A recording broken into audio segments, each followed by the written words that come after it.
Good day, everybody. I hope you're enjoying this lovely morning of day 3 of EmblemCon. We got a fun little panel for you today. Is it Dawn Brigade? No, it's just Akka and South. Is it the Dawn Brigade? Oh, it's better with the soundboard. Yeah. There's a reason why we did the soundboard like that. Did we want to open up the panel room too? I've just done that. Okay, perfect. I was just saying, Awesome. I think Women might be asleep.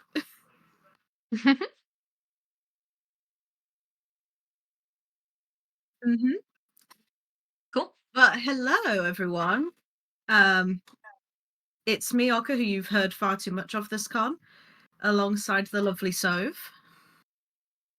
Yee, that is me. And we're here to basically blab at you about the Dawn Brigade for a bit. Because we've been wanting to do this for like 2 years. Forcing everyone to listen to us talk about the Dawn Brigade. And, so are we ready to start, do we think? And I had to be here too because I like the Dawn Brigade as well. Radiant Dawn, baby. BA Radiant Dawn had to be here for the Radiant Dawn. Okay. So this is our panel. Is it the Dawn Brigade? So why are me and Sove qualified to talk about this? Because apparently playing Radiant Dawn as your first Fire Emblem game makes you obsessed with the Dawn Brigade. just seems to be a thing. And so we've both had to go many years seeing many people insult our lovely darling children, and we're here to come to their defense. Yes. So just to give you an overview of what we're going to cover in the presentation. So we're talking about what happened before Radiant Dawn, right? So we're talking about what preceded the game. This means that like what we think this means for the characters, like where they're going to go after the story ends. But like thinking about like their group as the Dawn Brigade. So because of that, we're only going to talk about the 5 original members. And anyone who's familiar with the Dawn Brigade probably knows that Micaiah has this very long lore and like a lot of background about her. But because we're trying to like just talk about mainly the Dawn Brigade themselves and like their group, we're not going to cover everything about Micaiah. We're going to cover like the basics of how you are introduced to her in the beginning of the story, and we're just going to not talk about all her lore because that's a whole panel of its own. We could just do a whole Micaiah con with how much we could blab about her alone. Exactly, yeah. So, to those who don't know them that well, who are the Dawn Brigade? So the Dawn Brigade, as well as being just those shitty units at the beginning of Radiant Dawn, they're actually a resistance force located in the country of Dayan in Telius. In Path of Radiance, Dayan was essentially the villain, and they lost to Ike and his crew, who were representing Crimea, and then Dayan basically became under Benyon occupation. So after Path of Radiance, you then start to play as the villains of that game, kind of. in quotation marks, at the beginning of Radiant Dawn, where it turns out that the losing country didn't just, slap on the wrist, villain defeated. They then became occupied themselves by the kind of neutral third party that is Benyon. And what happened between those events is that Benyon then took control of Dayan and basically forced everyone of Fighting Age to go into labor camps. It's sort of a big thing in that towns and villages in Dayan at the beginning of Radiant Dawn don't have any adult men around because they're basically all forced into labor camps. And the Dawn Brigade themselves basically were a bunch of misfits who, for one reason or another, were being chased by the Benyon Occupation Army and found each other in the back alleys of Navasa, the capital of Dayan, and that's how they joined together. Radiant Dawn, the beginning of Radiant Dawn, the first part of the story is essentially Micaiah's story of how she and her little ragtag group of her resistance ragtag group end up liberating Dayan from the occupation of the Benyon Empire. As Soph said before, we're going to cover the main 5 initial members of the group, who are Nolan, Micaiah, Soph, Edward, and Leonardo. Obviously, the Dawn Brigade grows as the game starts, but those are the 5 initial members who will have their history together that we're going to cover. And so we're going to start with our boy, Nolan, or at least he's my boy, and I wish that people loved him more. So the fun thing about Nolan is that if you're not familiar with Radiant Dawn, he's constantly pegged as the older man. But his canon age is 34. So, apparently Radiant Dawn thinks that 34 is a very old age.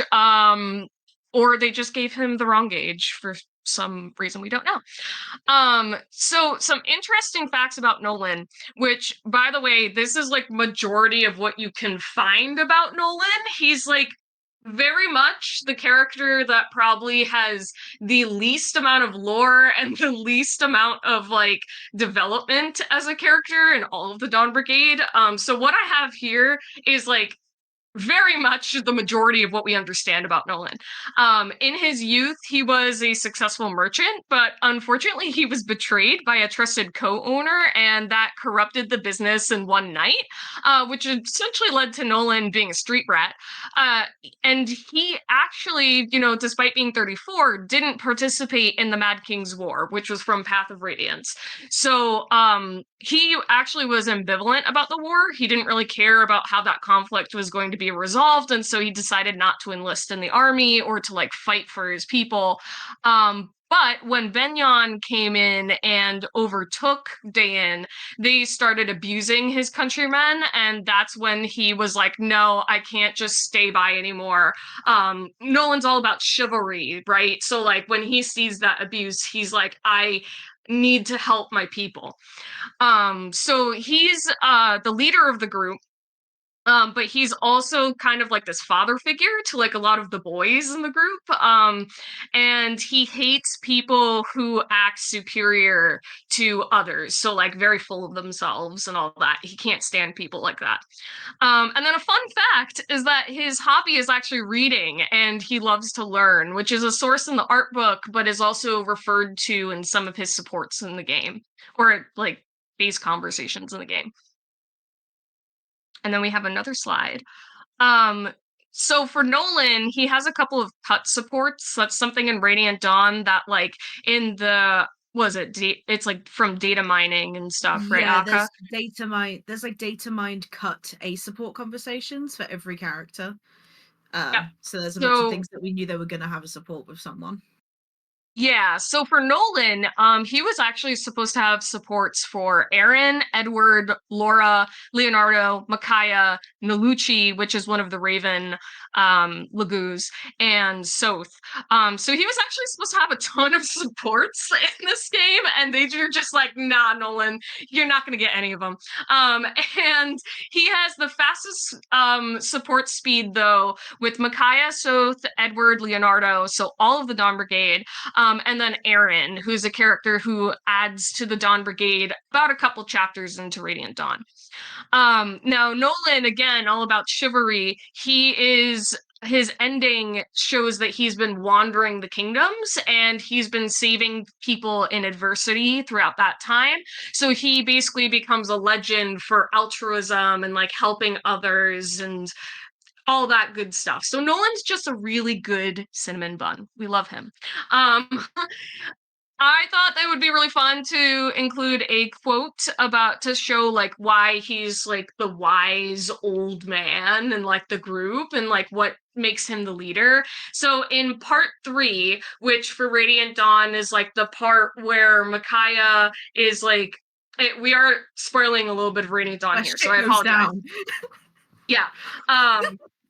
So Micaiah basically against her will, she's like, well, it's not really against her will, but she becomes the general of Dan's army, and Dan's army is forced to fight Ike's army in part 3. And so in part 3, Micaiah is going through a lot of crap. She's like literally like up against this war hero from 3 years ago, and like Dan has very little resources because of Benyon, but they're forced by Benyon to go into war. And so there's this moment with Nolan and Micaiah, and Nolan says, Micaiah, look, I know how hard it is to be a commander, especially with all of this confusion and doubt flying around. Fighting a war you don't believe in is a bitter pill to swallow. Just remember something, will you? We're still the Dawn Brigade. Lots of us aren't your comrades. We're your family. If you need anything, we're with you, no matter what. Nothing's going to change that. And I just think that's just a beautiful quote for like this whole presentation and like what the Dawn Brigade represents and how much they mean to each other. Yeah, we're going to definitely get into the family aspect of it later. And the reason why we talked about Nolan first is because he's actually the leader of the Dawn Brigade. So like a lot of people thought, or like fan-based people will think it's Micaiah, but it's Nolan because, as Sophie said, reliable old man. Nolan's just a bro. He's just a bro. Brolin. He's Chuck Brolin. Come on. And from the old to the young. I guess the reason why they like to call him an old man is because Nolan is essentially babysitting 3 rowdy children. And this is the youngest of said rowdy children.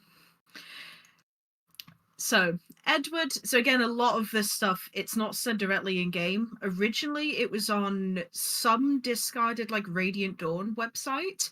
I don't remember the link, but I remember reading these details years ago.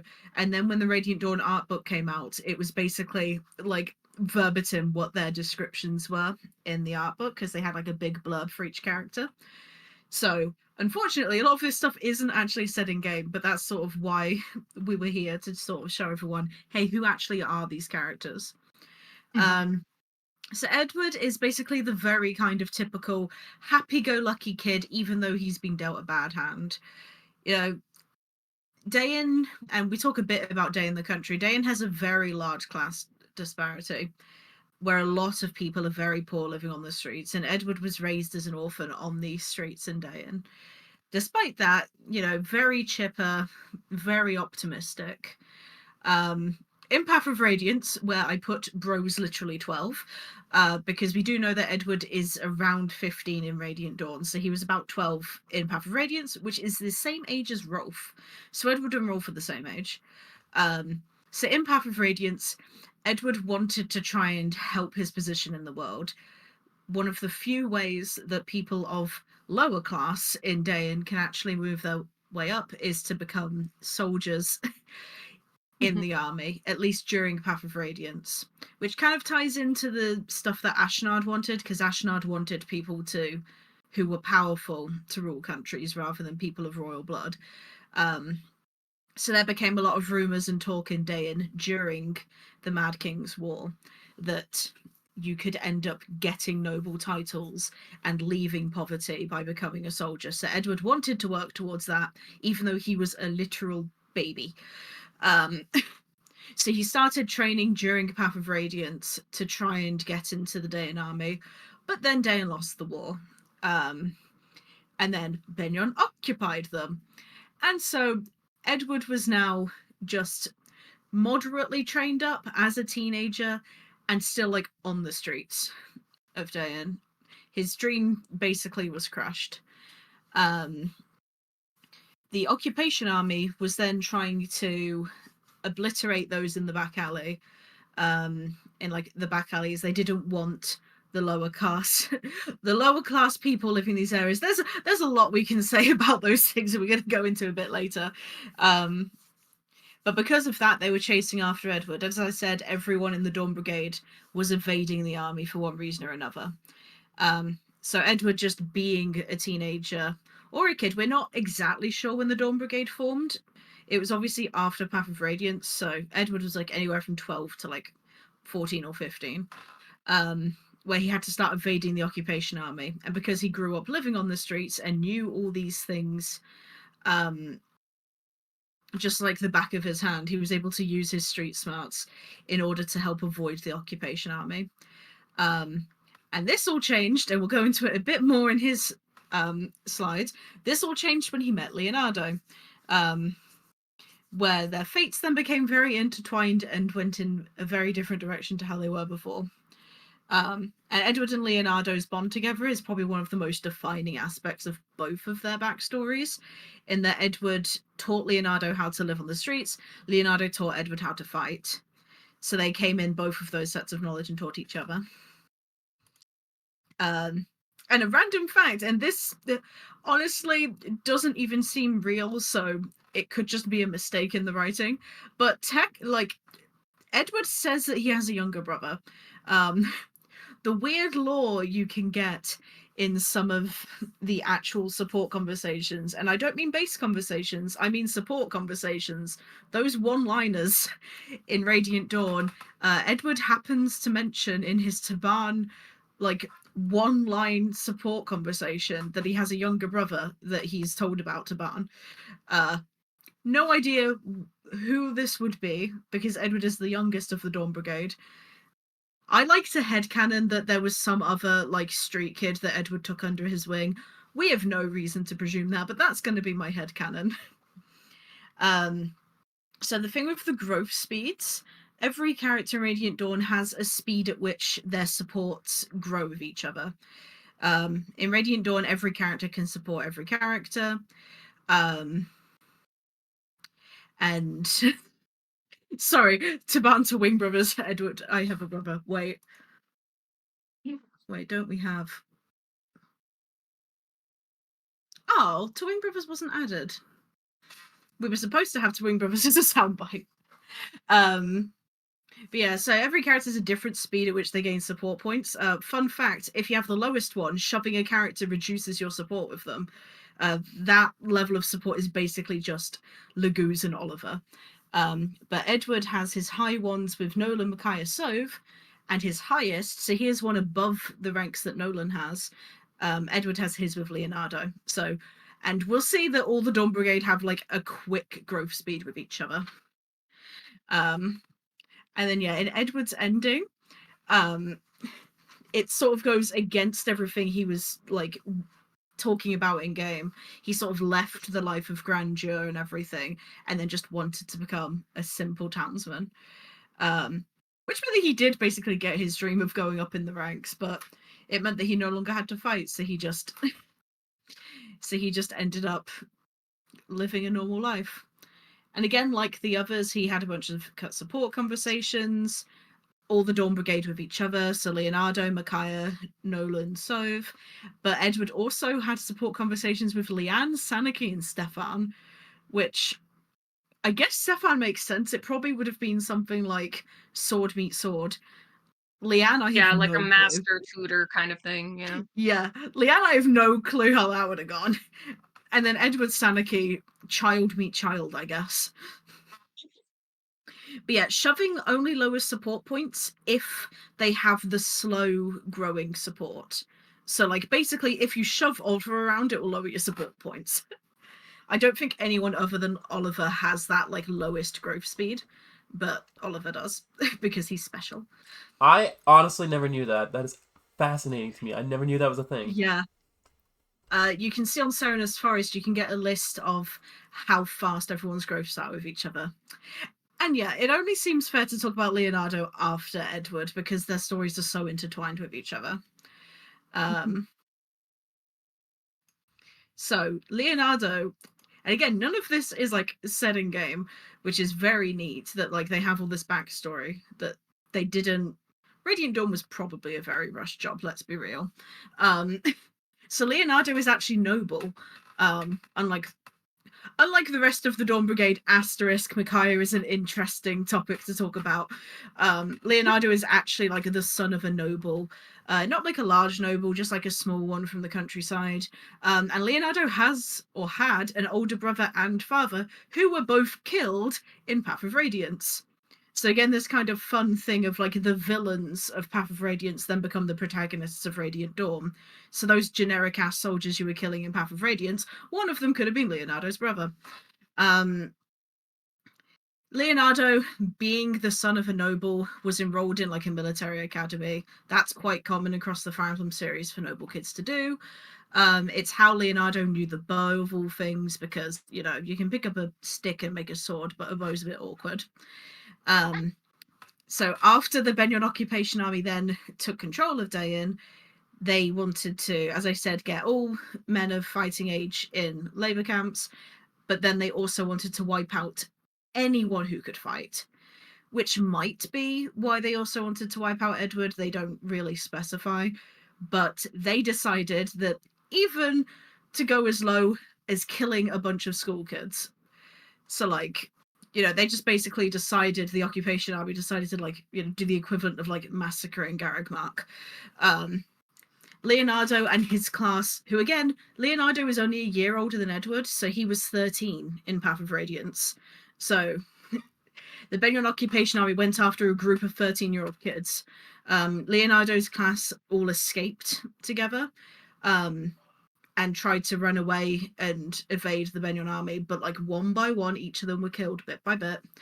And then eventually Leonardo was the sole survivor of his class, where he was trapped, about to be killed by the Benyon army, when then Edward came along and saved him.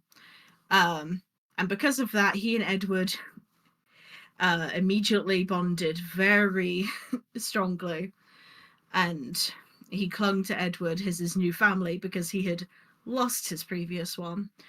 And as I said before, in Edward's, they ended up teaching each other the ways so that Edward could fight and Leonardo could survive on the streets. And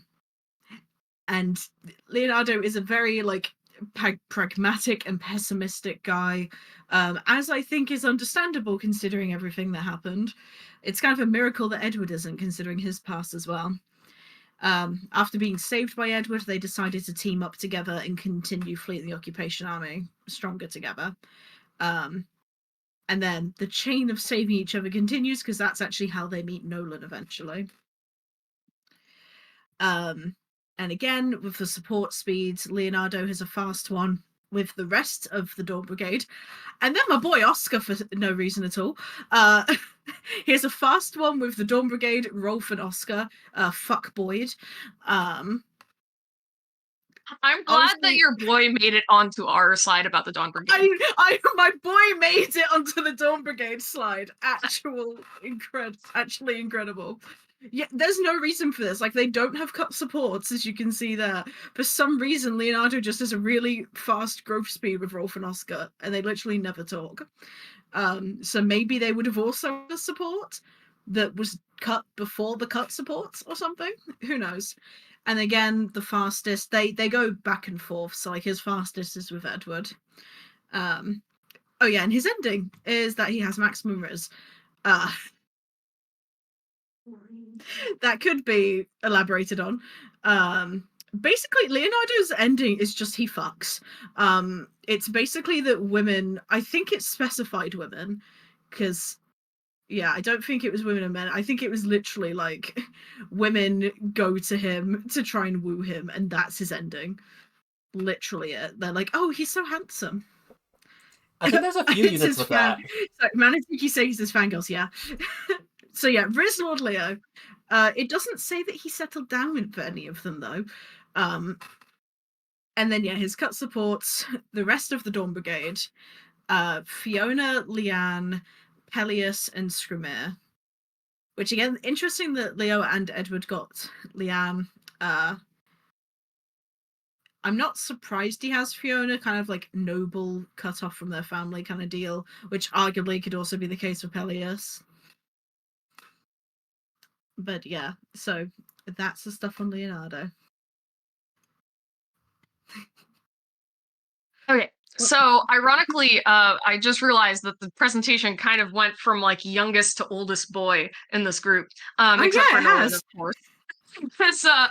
For people who don't know, Stoth is canonically 17 in Radiant Dawn, so we literally just went 15-year-old, 16-year-old, 17-year-old. Oh hell yeah! But it's fine. So yes. Anyway, this is me. So we can continue to talk about Stoth. So he is the definition of street rat, right? In this like canonic canon of the Dawn Brigade. He was born in the back alleys of Dayan's capital, but basically an orphan, very similar to Edward. But he was picked up by Micaiah. So Micaiah and him have lived together as family since they were kids. We will show the iconic like picture that shows Soth meeting Micaiah for the first time.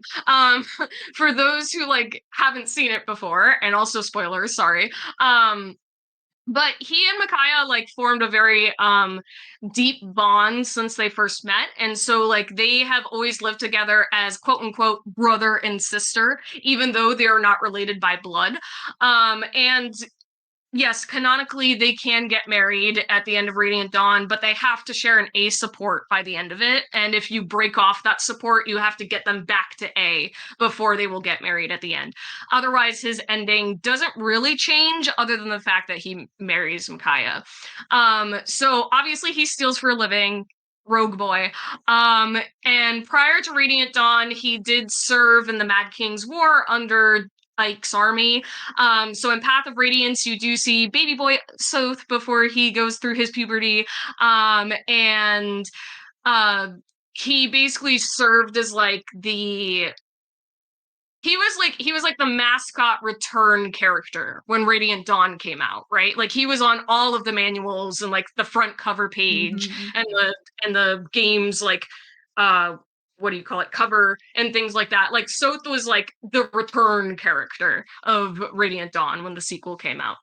Now in terms of like his actual personality, he is very much a like introverted little boy. He does not have an interest in talking to others. He's quite naive and childish a lot. You see this a lot in Path of Radiance, and then in Radiant Dawn he's actually like grown up a lot because he really saw like Ike as his like role model character, and Ike really like changed his point of view in terms of like understanding more about people, but then also having this strong justice for like respecting people. So you see Soth in like Radiant Dawn literally like, calling Lagoos and like literally saying like we should treat people equally. But in Path of Radiance, he was not like that if you had played the game, because he really had to like grow and change with Ike's leadership, but also his friendship with Tormod. And as a true introvert, Soth also does talk very big to those he's close to. So, like, you'll see him talk the most in Radiant Dawn to characters like Micaiah or Tormod, where he just completely flips a switch and is like, instead of this shy little boy, he's suddenly like a big talker and won't shut up. And you're just like, Soth, what? Why? He also like really respects Micaiah's wishes, so constantly throughout the game you'll just see him referred to as like her shadow. I think Yune in particular calls him her shadow and like how annoying it is that he just never leaves her alone. But that's because he's always trying to protect her because she means so much to him. Which is kind of funny, remembering that he's just a 17-year-old kid. Yeah. Okay, so in terms of Soth's cut supports, he was supposed to have a support with all of Dawn Brigade, but he actually has a ton of other supports, which makes sense because he is one of the main characters in Radiant Dawn. He was also supposed to support Eren, interestingly, Kurthnaga, Ike, of course, because role model, father of his children, all that stuff. Miram, Nesala, Astrid, and then obviously Tormund and Volk, who is the other thief that you can, or he's an assassin technically, but the other assassin that you get in Path of Radiance, and then he returns quite late in Radiant Dawn, which is super interesting. I wish they had the Rogue on Rogue conversation. That would have been super interesting. Unsurprisingly, Soth's fastest support speed is with Micaiah, and then he has a fast support speed with Edward Leonardo Nolan, Tormund, his only best friend, really, Ike, and then Tornio, who is one of the prior generals from the last war, and now a general of Dayan and Radiant Dawn, and then Eren. And like I mentioned earlier, Soth's ending is basically the same, regardless of if he marries Micaiah or not. He basically spends his whole life protecting her and like being her pillar of strength, and always tries to assist the poor, considering his like orphan background and where he used to come from, and kind of climbs his way up to power but doesn't abuse that power, is like Soth's whole thing, right? A really fun quote, this is one of my favorite quotes from him in the game, is I know, we should be rich of heart and poor of pocket. Me, I just follow your orders," which he says to Micaiah. And this is after he literally brings her like 10,000 gold, and he's just like, could have been more. And Micaiah's like, "So, excuse me, this is 10,000 gold. This is enough." So it's giving the vibe of like a cat who brings like a dead mouse to their owner. Yes, exactly. Soap would be a cat. Let's be honest. And then finally, just for another fun fact about Soth, for some reason, he has 4 heroes alterations, including his groom alt with Micaiah Bridal, hero.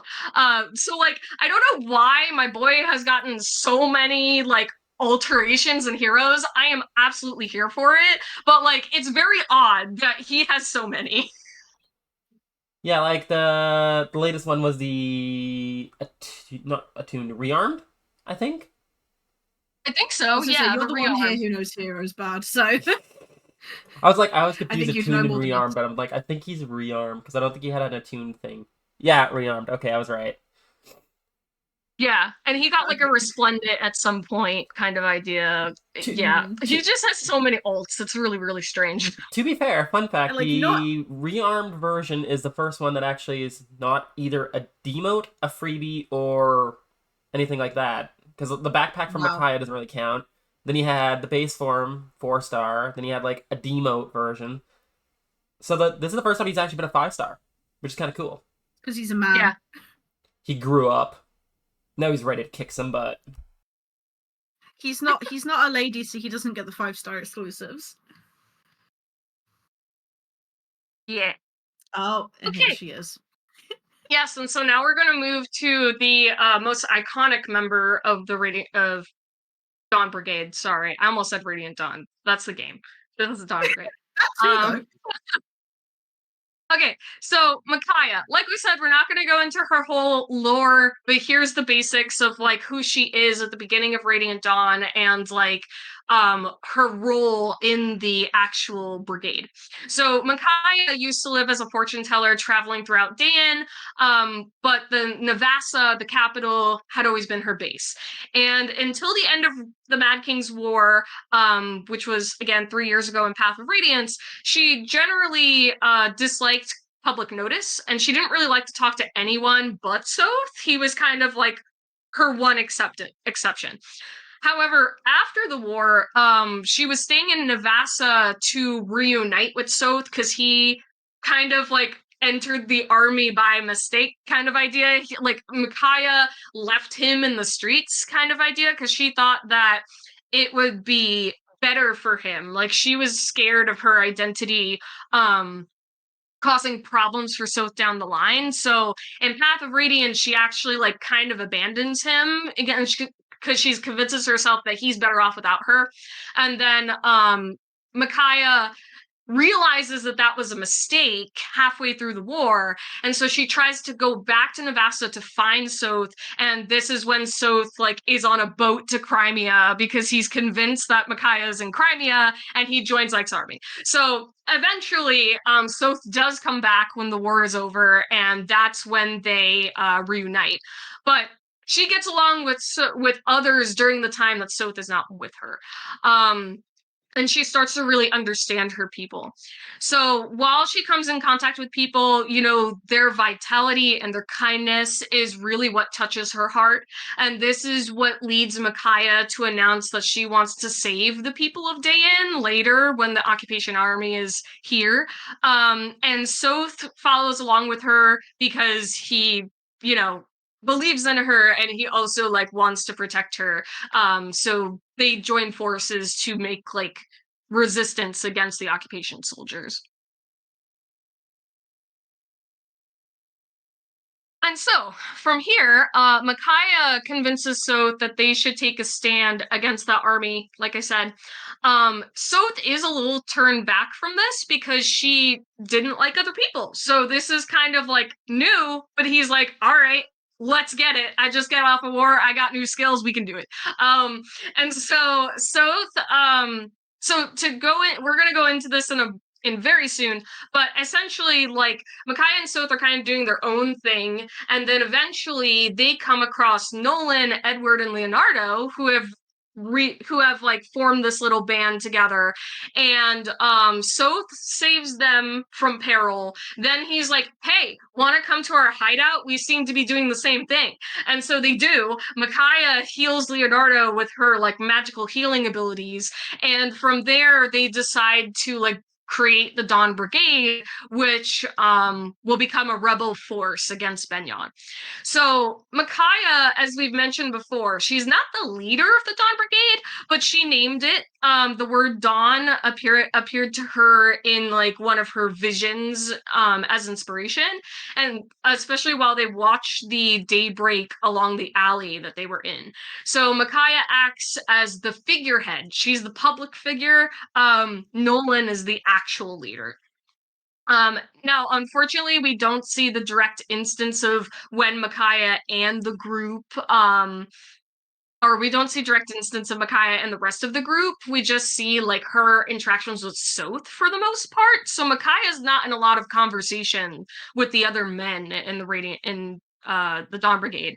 But considering how different Micaiah is before Radiant Dawn, where like she was so opposed to people, and now we see her here in Radiant Dawn, where she loves her people and she wants to interact with them, we can see that there's a positive effect that the Dawn Brigade has given Micaiah, and that it shows how comfortable she's grown around them in particular, and how much they've like really meant to her outside of just her relationship with Soth. Yeah, I think the fact that she was like such like a shut off away from humanity is so opposite to everything she does in Radiant Dawn. It's like, damn. Yeah. And there's your picture. Yes, this is the picture of Soth and Micaiah's first meeting. So Soth is about like 6 or 7 years old here, I believe. And so yeah, they've basically like known each other for about a decade by the time Radiant Dawn starts. Mm-hmm. And yeah, for reasons that I think anyone watching this probably knows, Micaiah is older than her age appears, and so she's already a full-grown adult at this point. We don't really know how old she is. People in chat are talking about it. She's like at least 25-ish. She could be like 40. We don't know. She's quite probably like the oldest protagonist in the series, which is fun. So we've talked about them as individual characters, and now to sort of talk about them together. So as sort of touched upon in each of their okay, sorry, yes, I forgot about Ilir being like 1,000. Dragons don't count. uh, so again, like the Dawn Brigade sort of formed from this loop of everyone saving each other, which is, I think, quite a neat start. It's like, okay, well, first Edward had to save Leonardo, and then Edward and Leonardo were about to be killed and needed to be saved by Nolan, and then Nolan, Edward, and Leonardo were about to be killed and had to be saved by Sov and Micaiah. So it's kind of this constant loop of like they're all saving each other, and I think that's a really fun way to start the group, I guess. Because it means that they all have this kind of innate bond with each other of like, oh, this person has like full on just saved my life. And as the Nolan quote said earlier about how they are Micaiah's family and not just her comrades, the Dawn Brigade very much follows the found family tropes. And I think that's why a lot of people, when people like the Dawn Brigade, I think it's why they like the Dawn Brigade, is that it really speaks to those kind of tropes that a lot of people can relate to. You know, none of them currently have families. Leonardo's were killed like very fresh beforehand. Nolan was betrayed by his. Edward never had one, neither did Sov. Micaiah's is a whole other can of worms, but she basically doesn't have a family either. And as we just said, Micaiah, from how she's described before the game started, is a whole ass of a person to how she is after being with the Dawn Brigade for however long they've been together. We don't actually know. Up to 3 years, somewhere between they've probably been together at least a few months, but like somewhere between that and a few years, because they're iconic enough to be known by name to like everyone. And then from this, Micaiah not only, you know, starts to love the people of Dayan, but then ends up commanding the whole army, and it just all spreads from those initial times where they all saved each other. And in a way, she ended up being saved from her own relationship with humanity as a whole, especially considering she is branded, and generally branded people don't have a good relationship with Bjork or Lagoose. It's kind of the very typical tropes of, you know, the group of misfits who find themselves and unite to do what's best. And in this case, it was against the occupational army, which were again kind of the good guys in Path of Radiance, which is again fun. Like, you fight to try and defeat Dayan, you get this amazing ally that is the Benyon army, and that's the only reason why you can beat Path of Radiance. And then in Radiant Dawn, they've gone too far. And you're then the small group fighting up against them. And again, some other things that have somewhat been touched on so far is how the Dawn Brigade relates to the culture of Dayan as a whole. So again, with a lot of this, almost all of this information is gotten from the Path of Radiance and Radiant Dawn art books. They were available before those books came out, but then the books just redid that information in a very easy to read manner. You can find translations of those online if you look around for them. So I would highly recommend reading them if you're actually interested in the lore of Tellius, because there is a lot of it. So we know the exact timelines of how each country exists. And Dayan, obviously the country that the Dawn Brigade is in, is very, you know, every country is defined by their culture and their history. Dayan is actually the last Bjork nation to exist, and I believe is the absolute final country to gain full independence as of the start of Path of Radiance. Like, I think they're the youngest country. Kilvas is also quite new, but I think Kilvas actually got independence slightly before Dayan, although Dayan tried before that. Dayan is obviously a very flawed nation, as shown by being the villains of Path of Radiance. They started from being like an anti-Laguz wing.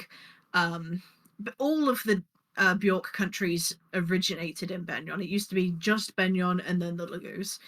And Benyon were trying to like get on kinder terms with the Laguz, and Dayan didn't like that. So they basically had this one like Benyon noble, and they made his property like, okay, this is going to be our new country. And they basically made their own settlement in the north of Benyon, in the kind of like rough, rocky, difficult to live in terrain, that kind of like Brody aesthetic that you have in Engage. They basically did that because they were not that supportive of the Lagos. And immediately, like, after they were like, we're independent, we're gonna go invade Gallia. So they immediately tried to start war with the Lions. Because Dane has constantly had this history of being pro-Bjork and anti-Laguz, it's how they ended up with the really strict class structure that I mentioned before. Generally, the Laguz nations, it is the way that Ashnard liked it. The most powerful person rules. Aside from Goldoa, they actually have a monarchy. Dayan wanted the opposite. They were like, no, we want strict hierarchies, nobility, blah, blah, blah.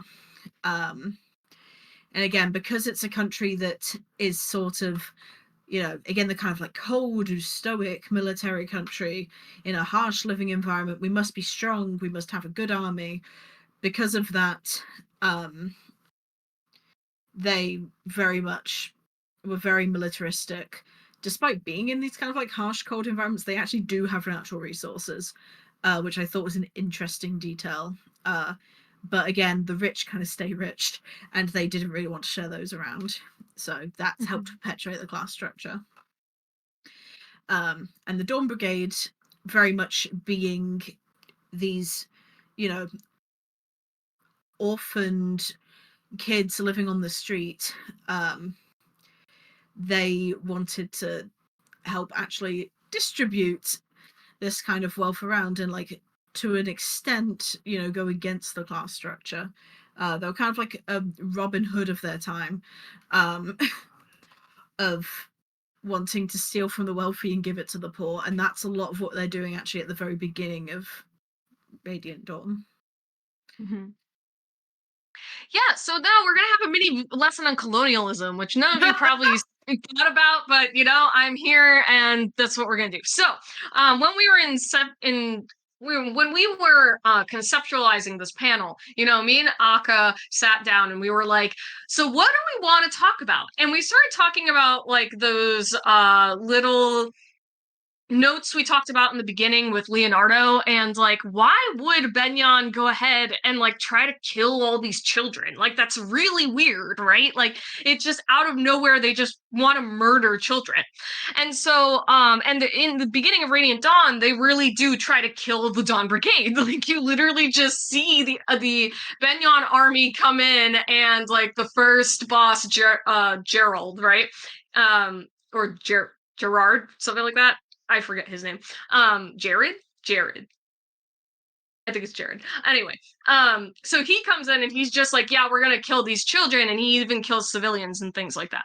And the question is why? So there's a couple of things that are evidence here. The first evidence is that Benyon's occupation forces, you know, as we mentioned before, they gathered all the men of fighting age and they put them to work in labor camps. Well, why would they do this, right? Like, their work is brutal, it's void of purpose, it's designed to break the body and spirit, and as the narrated first portion of the game says, you know, this leads the remaining population to poverty and starvation because they have no men. The men are the ones who who do a lot of the laborious work and farm work, right? So the reason why they might do this, we can actually look into human history, and we can look at like how the director might have and the writer might have written this narrative. And I think it goes back to things like the French Revolution and the American Revolution, where you look at these examples of history, youth were always the ones to start those resistance and seed those concepts of revolt. So like, it was the young ones, right? It was the people who are like out of college or in college age, as we would think of now, even if college wasn't a big thing back then.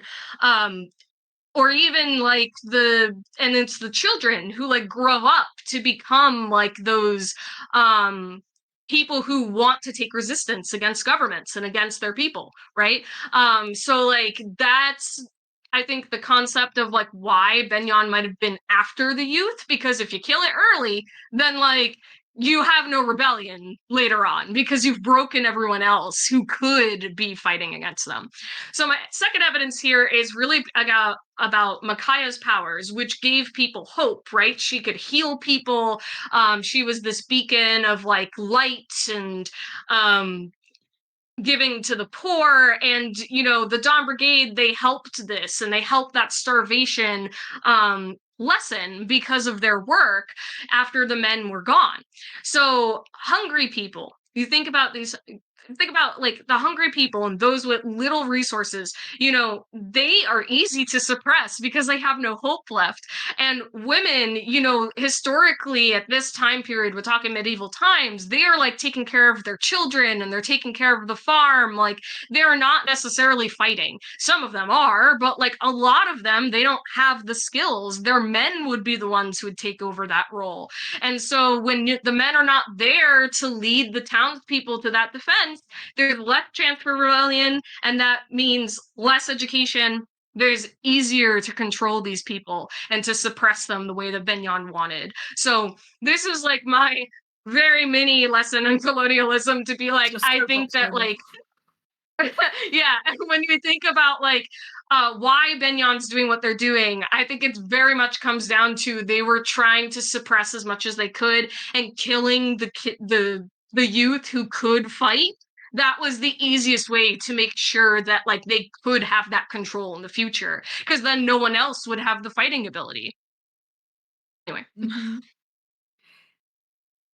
And like everyone has known like this whole time about like the obvious like racism parallels in the Tellius games with like the Bjork and Laguz, but like they really wanted to try and cover like so many branches of that in depth, and it's very neat to see how they did so, even kind of subtly in like the beginning of Radiant Dawn.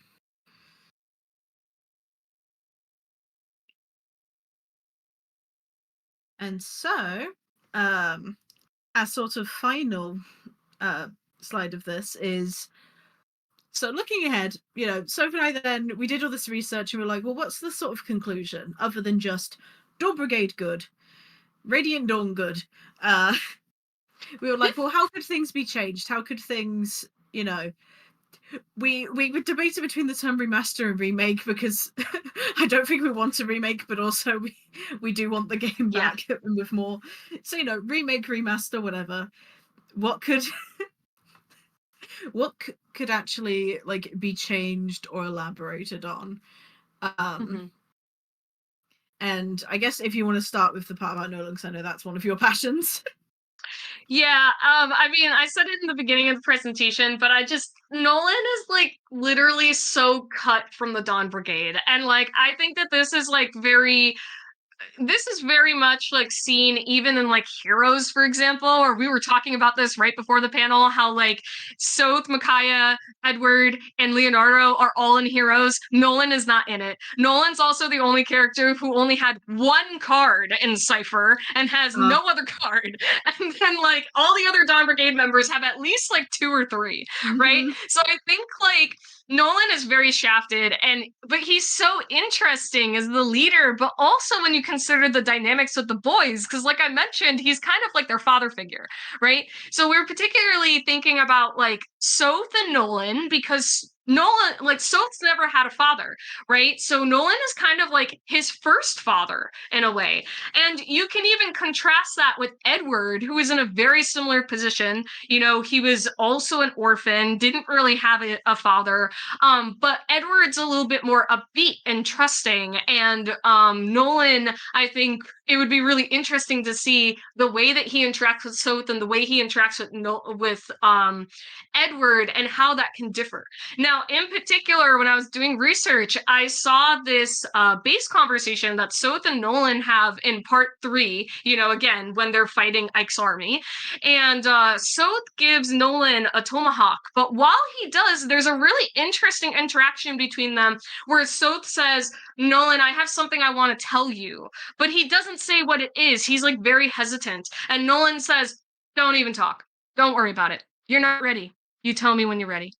And like, first of all, I have no idea what Base. Soph wanted to tell him, but it's so fascinating because you kind of see like a little light there of like Soph is like really trusting Nolan in a way that he doesn't trust other characters very easily in that conversation.